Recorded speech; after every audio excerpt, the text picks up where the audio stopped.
Hello students. आज की class में हम लोग क्या सीखेंगे? हम लोग प्रोग्राम्स के जो बेसिक चीजें होती हैं उनके बारे में जानेंगे। जावा टोकन एक शब्द है। टोकन का मतलब होता है हर वो चीज जिसका प्रयोग हम लोग प्रोग्राम में करते हैं। Variables, keywords, literals, all are Java token, separators, everything. तो सबसे पहले बात करते हैं हम लोग वेरिएबल्स के बारे में। वेरिएबल हम लोग काफी बार यूज करते हैं, सुनते हैं। क्या है ये वेरिएबल? तो सबसे पहले आप देख लीजिए डेफिनेशन इसका। Variables are containers for storing data values. ये एक छोटा सा लाइन बहुत कुछ कह रहा है इसके बारे में। फिर there are different variables, that's a different case. Variable देखो क्या होता है। जब भी हम कोई प्रोग्राम बनाते हैं, प्रोग्राम आखिर हम लोग क्यों बनाते हैं? कोई काम है उसको करने के लिए बनाते हैं। तो यूजुअली कंप्यूटर में हम लोग डेटा फीड करते हैं, कंप्यूटर उसे प्रोसेस करता है और हमें आउटपुट दिखलाता है। तो यहाँ पर इनपुट का बहुत बड़ा महत्व है।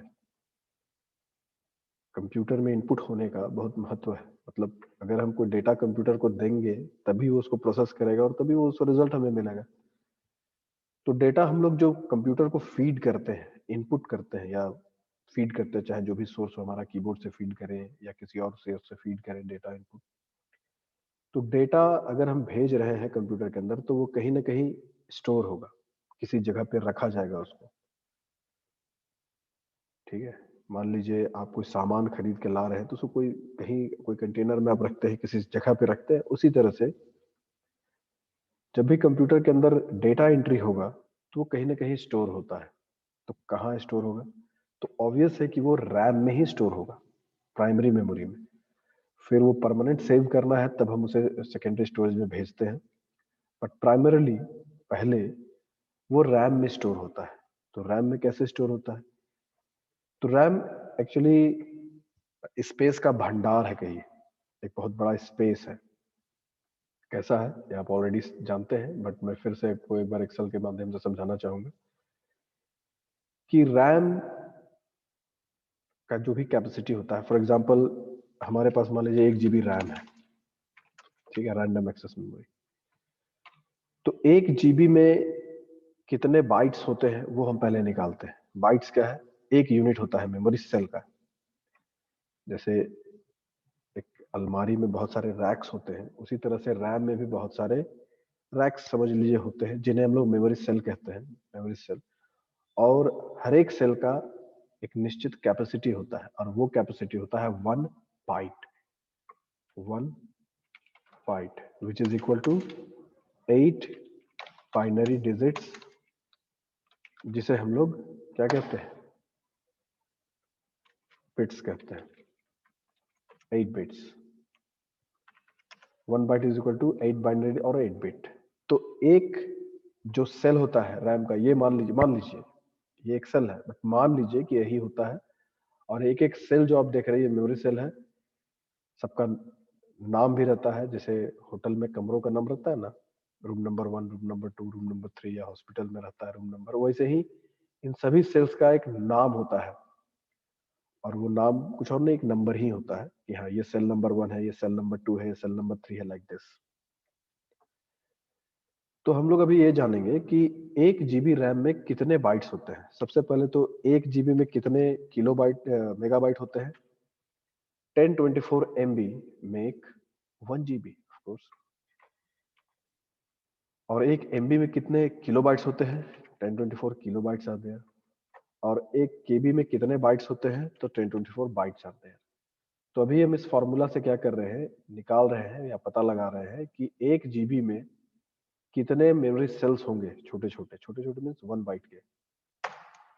तो ये है, ये कौन सा फिगर है? ये है 1 करोड़ 73 लाख, 1 करोड़, 1 अरब, सॉरी सॉरी टू से this, 1 Arab 7 crore 37 lakh 41,824।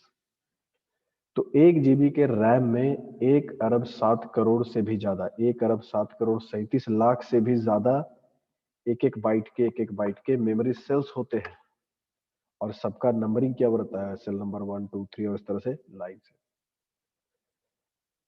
Control के साथ डाउन एरो जब हम दबाते हैं एक्सेल में तो हम सबसे लास्ट रो में पहुंच जाते हैं। जैसे रो नंबर 1 2 3 4 है ना, आप सिर्फ एरो की दबाइएगा तो देखिए रो नंबर किस तरह से बढ़ रहा है, बट कंट्रोल के साथ डाउन दबाइएगा तो सबसे लास्ट ले जाएगा। तो एक्सेल के एक सीट में 10,48,576 रोज होते हैं। तो यानी कि हमारा जो रैम है 1 GB का रैम एक एक्सेल सीट से रिप्रेजेंट नहीं हो सकता है।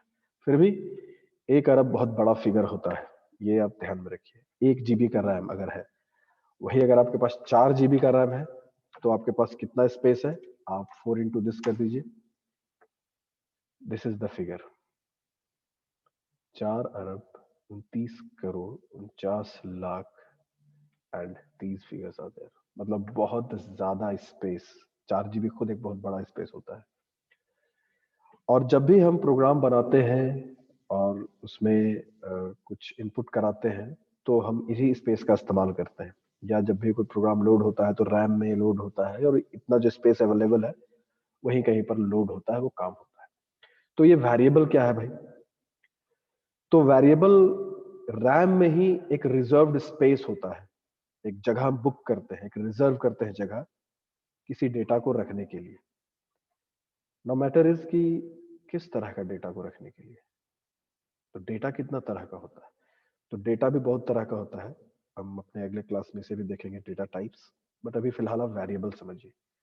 आसान शब्दों में ये समझिए कि मान लीजिए हमें किसी का नाम स्टोर करना है। जैसे हम लोग, ऑब्वियस है चीज है, जैसे कहीं भी आप कंप्यूटर में कोई फॉर्म भरते हैं, ऑनलाइन फॉर्म या कुछ भी, या आप कहीं भी जाते हैं तो कंप्यूटर से जहाँ काम हो रहा है वहाँ आपका नाम पता वगैरह डालता है। बैंक में चले जाइए, हॉस्पिटल चले जाइए, होटल चले जाइए, कहीं भी चले जाइए, वहां पर आपका नाम पता एंट्री होता है।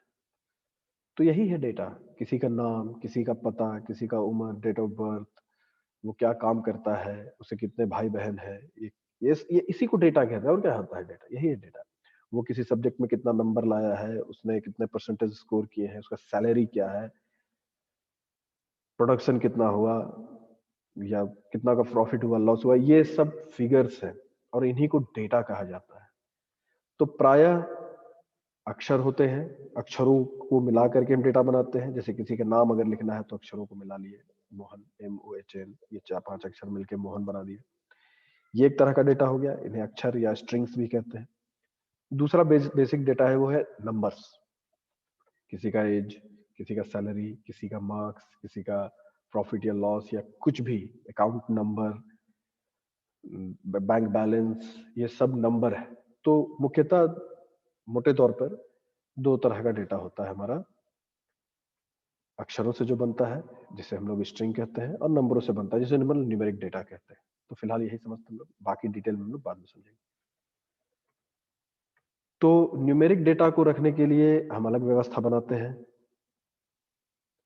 स्ट्रिंग डेटा को रखने के लिए हम अलग व्यवस्था बनाते हैं। ये उसी तरह का व्यवस्था हो गया या चीज हो गया, लाइक अगर आपके घर में दूध वाला आया है दूध देने, दैट्स अ लिक्विड, तो you will use a different kind of container for keeping the milk. दूध रखने के लिए आप अलग बर्तन यूज करेंगे। कोई सब्जी लेके आया है तो सब्जी के लिए आप जालीदार बर्तन भी यूज कर सकते हैं। मतलब आप जालीदार बर्तन को दूध रखने के लिए यूज नहीं कर सकते। कहने का मतलब कुछ समझना है यहाँ पर कि अलग अलग तरह का जो डेटा होता है उसके लिए हमें अलग अलग व्यवस्था बनाना पड़ता है। मान लीजिए कि हम एक छोटा सा प्रोग्राम बना रहे हैं, उदाहरण स्वरूप मान लीजिए कि हम छोटा सा प्रोग्राम बना रहे हैं और उस प्रोग्राम में हमें 2 नंबरों को इनपुट कराना है और उसे जोड़ के दिखलाना है। ये इतना ही काम करना है, छोटा सा काम करना है। तो ये 2 नंबर इनपुट होगा, कैसे होगा, तो हमें उन 2 नंबरों को, अगर हम एक ऐसा प्रोग्राम बनाना चाहते हैं जहां 2 नंबरों को इनपुट होना है, आप इस 2 नंबरों को 200 नंबर या 2000 नंबरों से भी कोरिलेट कर सकते हैं, बट फिलहाल हम लोग सिंपल रखते हैं चीजों को। तो हम लोग इस तरह से लिखते हैं कोडिंग में, ठीक है। एक छोटा सा प्रोग्राम हम लेते हैं पहले इसमें, चलिए एक नया ही प्रोग्राम बना लिया जाए।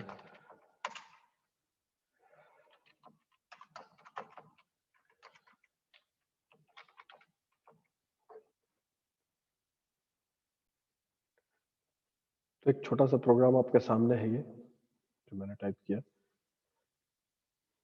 ये एक छोटा सा प्रोग्राम ये कर क्या रहा है, ऑफ कोर्स आपको ये पता है, but I am making the point variables clear, that's why I made this program. यहाँ देखिए, ये जो हम लोग लिखते हैं या ऐसा लिखते हैं, अगर हम दो नंबरों को रखना चाहते हैं, स्टोर करना चाहते हैं, तो आईएनटी लिखते हैं। ये एक कीवर्ड है। कीवर्ड क्या होता है? एक रिजर्व वर्ड जिसका कोई खास मतलब होता है उस प्रोग्रामिंग लैंग्वेज में, जिसे बनाया गया है। आईएनटी एक कीवर्ड है। कीवर्ड्स के बारे में हम लोग डिटेल में बाद में देखेंगे। तो ये आईएनटी एक डेटा टाइप है, और हम ऐसा ही लिखते हैं एक इंटीजर टाइप, यानी इंटीजर में नंबरों को रखने के लिए हमें दो वेरिएबल्स बनाना है, n1 और n2। तो जब हम ये इंस्ट्रक्शन देते हैं या ये ऐसा कुछ लिखते हैं, तो क्या होता है, रैम में रैंडमली, रैंडम एक्सेस मेमोरी इसका नाम है, और ये रैंडमली भी यूज होता है कि रैम में जहां भी जगह खाली है, इस कोड की वजह से क्या होगा कि एक जगह n1 नाम से बुक हो जाएगा और एक जगह n2 नाम से बुक हो जाएगा। इतना लिखने से अगर हम n3 n4 लिखेंगे तो क्या होगा, अगर यहाँ पर n3 n4 या कुछ भी लिखेंगे तो यह काम करेगा। ठीक है। और आपको ये याद रखना है हमेशा कि वेरिएबल का जो नामकरण हम लोग करते हैं, उसका कुछ कुछ खास नियम है। उन नियम, 4-5 नियम है, उनको फॉलो करना होता है हमें। तो चलिए इसको भी डिस्कस कर लेते हैं। कभी भी जब आप किसी भी वेरिएबल का नाम आप देते हैं या किसी भी आइडेंटिफायर का नाम देते हैं, आइडेंटिफायर हो सकता है हमारा वेरिएबल का नाम, फंक्शन का नाम, क्लास का नाम, ऑब्जेक्ट का नाम। जैसे क्लास का नाम दिए है, फंक्शन भी हम लोग बनाते हैं, हम लोग ऑब्जेक्ट भी बनाते हैं, हम लोग वेरिएबल भी बनाते हैं। तो इस सब का नाम के लिए एक नियम है। नियम क्या कहता है? पहला रूल ये कहता है कि वेरिएबल का नाम कोई कीवर्ड नहीं हो सकता है। पहला नियम।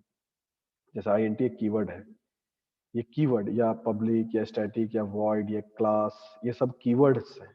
इन कीवर्ड्स को हम as a variable name use कर ही नहीं सकते। Point number 1।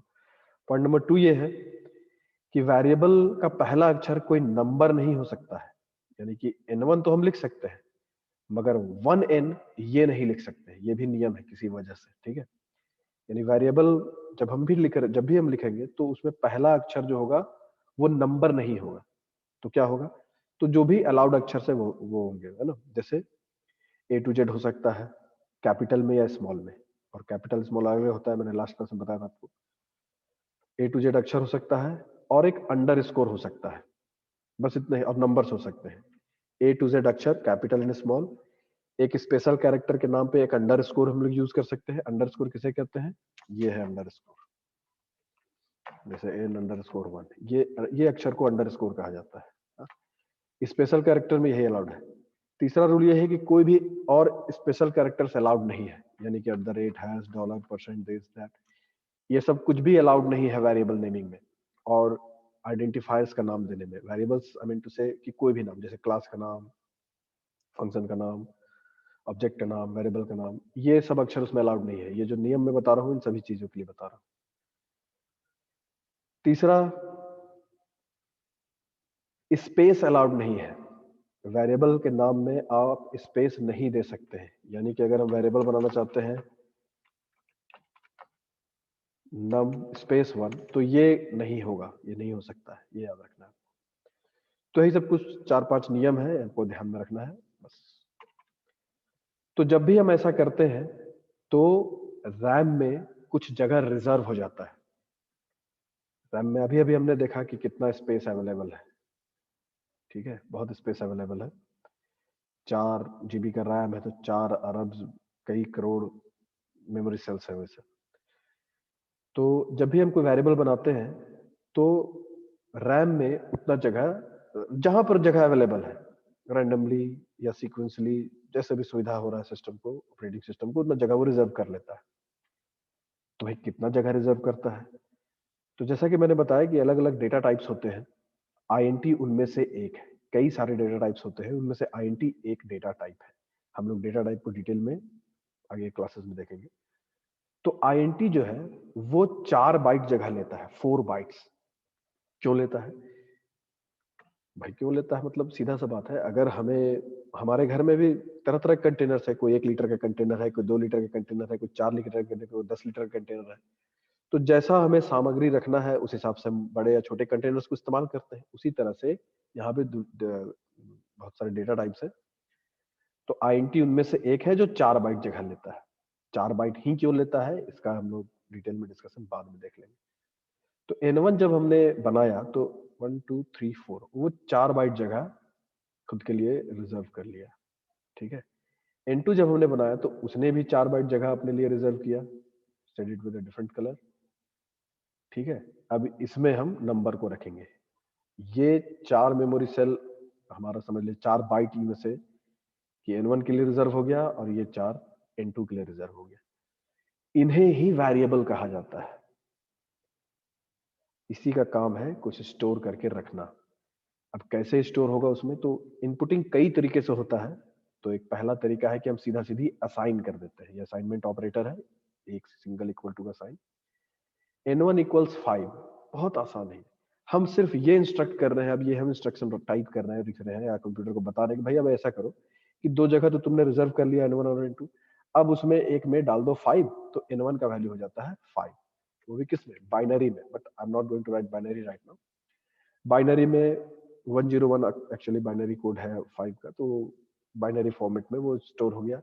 और फिर मैंने दिया कि भाई N2 का वैल्यू 6 कर दो, तो N2 जो है उसका वैल्यू 6 हो जाता है। तो इस तरह से इस कंटेनर में 5 आ गया और दूसरे कंटेनर में 6 आ गया। वेरिएबल्स का एक इस्तेमाल ये हो गया। फिर हम लोग आगे क्लासेस में देखेंगे, आप ऑलरेडी जानते हैं कि हम लोग इन डॉट नेक्स्ट आईएनटी या बफर रीडर इस सब के माध्यम से इनपुटिंग कराते हैं जो यूजर डालता है, तो वैसे भी इनपुटिंग होता है वेरिएबल्स में। फिर यहाँ पे देखिए आईएनटी सम मैंने बनाया है। तो क्या वेरिएबल कहीं भी बन सकता है? ऊपर तो बना ही रहा है। हाँ बिल्कुल, वेरिएबल आप कहीं भी और कभी भी बना सकते हैं, जब जरूरत हो तब बना लिए। मगर मोस्टली अगर वेरिएबल एक जगह पे बनता है तो ज्यादा बेहतर होता है। दिखता है कि हाँ कितने सारे कंटेनर्स हमने बनाए हैं, कितने सारे डेटा स्टोरेज यूनिट्स हमने बनाया है। और अगर नहीं तो हमें अचानक जरूरत पड़ा तो हम अचानक भी बना सकते हैं, कहीं पर भी बना सकते हैं। बस वो इंस्ट्रक्शन जैसे ही मिला कंप्यूटर को, तो उसने क्या किया, एक सम नाम का, क्योंकि वो भी अब आईएनटी टाइप ही है, कितने टाइप्स होते हैं मैं बाद में बताऊंगा। सम नाम का एक वेरिएबल बन गया, वो भी 4 बाइट जगह लेगा। और उसका वैल्यू क्या करना है भाई, N1 का जो भी वैल्यू है, what is the value of N1? N1 का वैल्यू 5 है, प्लस N2 का वैल्यू 6 है, तो 11 हमारा इसमें स्टोर हो गया इस वेरिएबल में। तो इस तरह से हम देख सकते हैं कि वेरिएबल्स क्या है।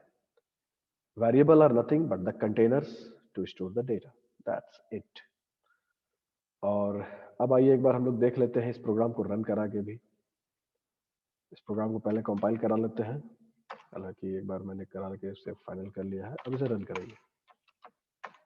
तो आप देखिए, क्योंकि सम वेरिएबल में हमारा 11 जा चुका है, हमने देखा कैसे। और ये आउटपुट करने का जो सिस्टम है, जो कि लास्ट क्लास में आपको बताया गया था, ये एक मैसेज है कि भाई सम, जो कि यहाँ डिस्प्ले हो रहा है, यहाँ पे कुछ भी मैसेज आप लिख सकते हैं। और ये जोड़ रहा है, मैंने इसके साथ इसको जोड़ के दिखाया, कॉन्केटनेट कर रहा है। तो सम का वैल्यू क्या है, 11, तो सम 11 ये मैसेज आ गया और फिर प्रोग्राम खत्म। तो इस तरह से हम लोग वेरिएबल्स का इस्तेमाल करते हैं। हम लोग अगले क्लास में देखेंगे कितना तरह का वेरिएबल हम लोग बना सकते हैं। फिलहाल मुझे उम्मीद है कि आप समझ रहे होंगे कि वेरिएबल्स आखिर होता क्या है। Thank you.